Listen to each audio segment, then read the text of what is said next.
Manusia itu siapa? Manusia itu mangkanat mahasinuhu masawiyah, fakaifa la takunu masawihi masawiyah. Manusia itu orang ketika baik saja salah, apalagi pas salah. Coba saya misalnya pidato begini, di atas panggung saya orang alim pidato nasihati orang. Di saat yang sama seperti yang tanya Mas Wildan tadi, ada agak sopannya. Di situ ada mungkin orang yang lebih sepuh timbang saya. Masa lebih muda kok di atas?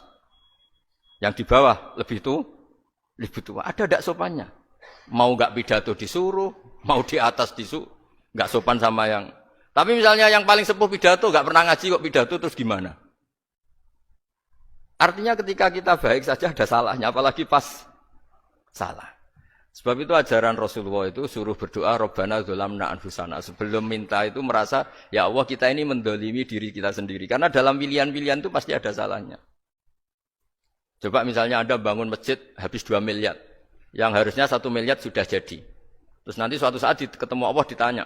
Itu ada orang miskin, fakir miskin, yatim. Andai kan kamu sumbang 1 miliar itu sejahtera semua. Gara-gara kamu bangun masjid terlalu mewah. Ya tapi kadang-kadang orang kebaikannya itu orientasinya bangun masjid. Gak tertarik nyumbang fakir. Saat itu cara berpikir gitu mau apa? Tapi kalau dia mau luhur manusia terbaik karena bangun masjid 2 miliar. Coba diaudit secara kepentingan syar'i.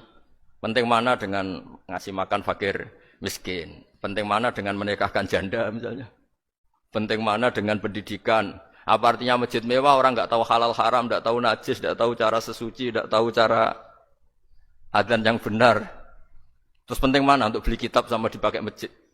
Apa artinya beli kitab apa tapi nggak makan? Penting mana makan sama beli kitab? Ada auditnya. Makanya manusia itu ketika baik pun disuruh istighfar, apalagi ketika salah. Nah dengan perasaan seperti itu kebencian pada orang lain luluh karena potensi baik pada orang lain ternyata tinggi dan potensi salah ke kita juga tinggi. Nah dilatih gitu. Jadi di Ihya itu ada kitab tawadhu. Kitab tawadhu itu dilatih ketemu orang tua. Huwa aksaru ibadatan, dia mesti ibadahnya lebih banyak karena lebih tua timbang saya, pasti sholatnya lebih lama timbang saya. Ketika Anda sudah tua melihat anak-anak, huwa aqallu minni maksiatan. Mesti maksiatnya tidak banyak karena masih kecil.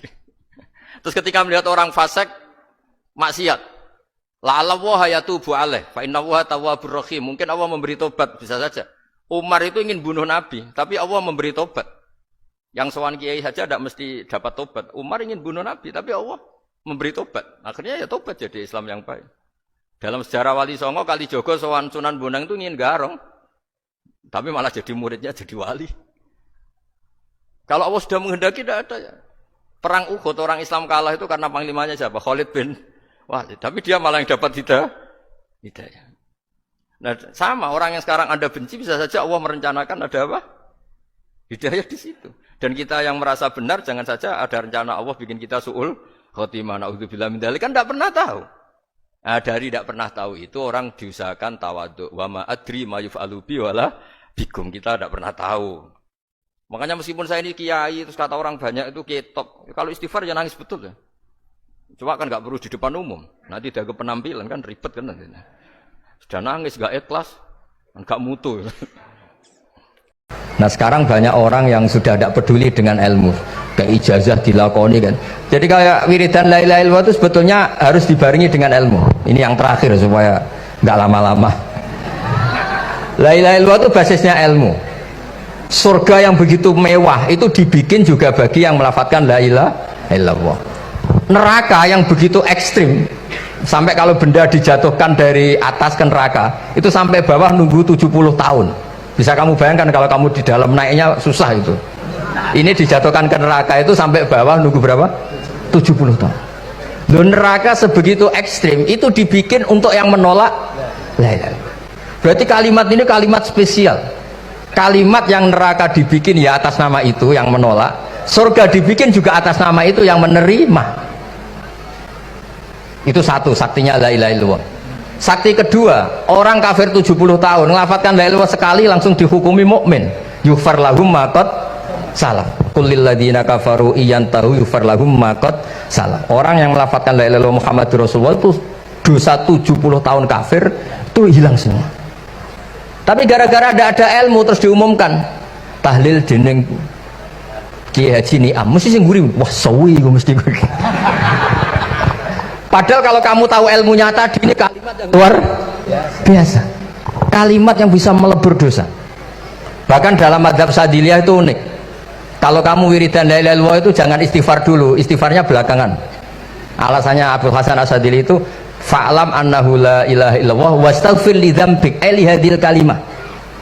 Orang kafir 70 tahun, dia istighfar 100 kali enggak akan dimaafkan Allah. Tapi ngelafatkan la ilaha illallah langsung dimaafkan. Jadi orang bisa dimaafkan tuh barokahnya la ilaha illallah.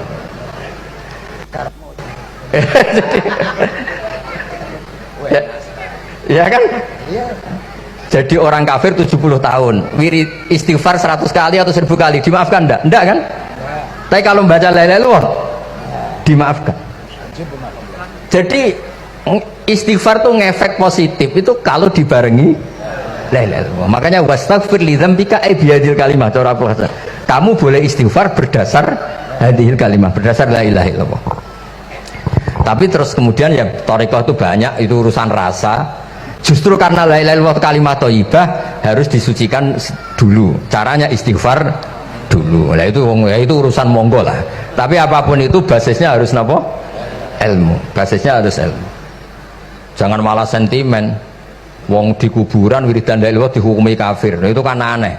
Wong kalimat ini yang kafir saja menjadi muslim, sekarang yang muslim menjadi kafir. Tuh paham kok seaneh itu gitu kan. Ya karena basisnya ada ilmu tadi. Coba kalau basisnya ilmu, itu kan aneh betul. Hadil kalimah kalimatun soro bihal kafiru musliman. Fakaifa sorol muslimu bidzalika kafiron. Ini kalimat yang kafir saja menjadi muslim. Masa dengan kalimat yang sama yang muslim menjadi aneh gak? Aneh. Jadi kalau suwon pokoknya basis ilmu harus sekuat-kuat.